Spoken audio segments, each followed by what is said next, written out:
ഇടുക്കി ജില്ലയിൽ CPM സ്ഥാനാർത്ഥിക്ക് ശക്തമായ പ്രചാരണവുമായി DMK. ദേശീയതലത്തിൽ ഇന്ത്യ മുന്നണിയെ നയിക്കുന്ന കോൺഗ്രസിന്റെ സ്ഥാനാർത്ഥിക്കെതിരെയുള്ള DMKയുടെ നിലപാടിനെ തെരഞ്ഞെടുപ്പ് പ്രചരണ ആയുധമാക്കുകയാണ് BJP.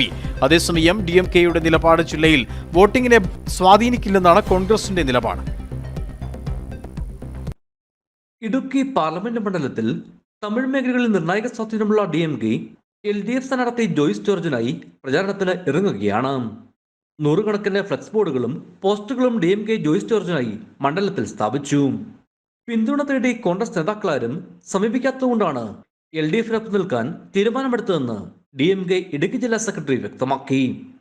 അവരാദ്യമേ LDFിൻ്റെ ഭാഗമായിട്ട് അവർ വന്ന് നമ്മുടെ അടുത്ത് ഇത് ആവശ്യപ്പെട്ട കാരണമാണ്, നമ്മുടെ പിന്തുണ അവർക്ക് ആവശ്യം ഉണ്ട് എന്ന് നമ്മളോട് പറഞ്ഞ കാരണം കൊണ്ടാണ് അവർക്ക് നമ്മൾ പിന്തുണ കൊടുക്കാനായിട്ട് തീരുമാനിച്ചത്. അല്ലാതെ ഞങ്ങൾക്ക് പ്രത്യേകിച്ച് ആരോടൊരു വ്യക്തിവൈരാഗ്യമൊന്നും ഉണ്ടായിട്ടില്ല. കാരണം ആദ്യമേ വന്ന് ചോദിച്ചു, ഞങ്ങളും ഇവിടെ അതിശക്തമായിട്ട് തന്നെ ഉണ്ട്, ചൂട ശക്തവും ഞങ്ങൾക്കും ആവുകയും ചെയ്യാമല്ലോ, ആ ഒരു കാരണം കൂടെ ഉണ്ടായിട്ടാണ്.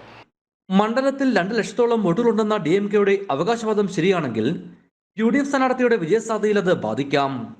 DMK പിന്തുണയ്ക്കായി ഇടുക്കി DCC തമിഴ്നാട് PCCയുടെ സഹായം തേടിയിരുന്നെങ്കിലും ശ്രമം വിഫലമായിരുന്നു.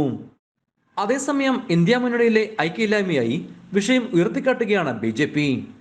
ആരെ പിന്തുണയ്ക്കണമെന്ന് പോലും പറയാത്ത നിലപാടില്ലാത്ത പാർട്ടികളുടെ കൂട്ടമാണ് ഇന്ത്യ മുന്നണി എന്നാണ് BJPയുടെ വിമർശനം. ശരിക്കും പറഞ്ഞാൽ ഈ അവിയൽ മുന്നണി, അതായത് ഈ DMK പോലുള്ള അവിയൽ മുന്നണികൾ നമ്മുടെ രാജ്യത്തിന് ശരിക്കും പറഞ്ഞാൽ യാതൊരു ഗുണവും ഇല്ലാത്ത ഒരു സാഹചര്യത്തിലേക്ക് പോയിക്കൊണ്ടിരിക്കുന്നത്. അതായത് കേരളത്തിന് വെളിയിൽ അവരെല്ലാം ഒറ്റക്കെട്ടായിട്ട് നിൽക്കുകയും ഭായി ബന്ധത്തിൽ അവർ മുന്നോട്ട് പോവുകയും ചെയ്യുന്ന ഈ മുന്നണി കൊണ്ട് നമ്മുടെ രാജ്യത്തിന് ശരിക്കും പറഞ്ഞാൽ യാതൊരു ഗുണവുമില്ല, അല്ലെങ്കിൽ ജനങ്ങൾക്ക് യാതൊരു ഗുണവുമില്ല എന്നാണ് BJPയുടെ നിലപാട്.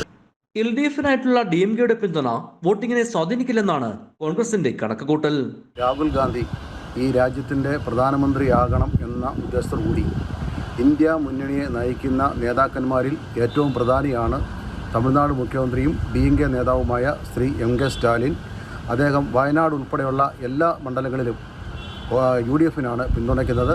ഇടുക്കി ജില്ലയിൽ എല്ലാ DMKയുടെ പ്രവർത്തകരും രാഹുൽ ഗാന്ധി രാജ്യത്തിൻ്റെ പ്രധാനമന്ത്രിയാകണം എന്ന് ആഗ്രഹിക്കുന്ന എല്ലാ DMKയുടെ പ്രവർത്തകരും അഡ്വക്കേറ്റ് ഡീൻ കുര്യാക്കോസിന് വോട്ട് ചെയ്യുമെന്നാണ് ഞങ്ങൾ പ്രതീക്ഷിക്കുന്നത്.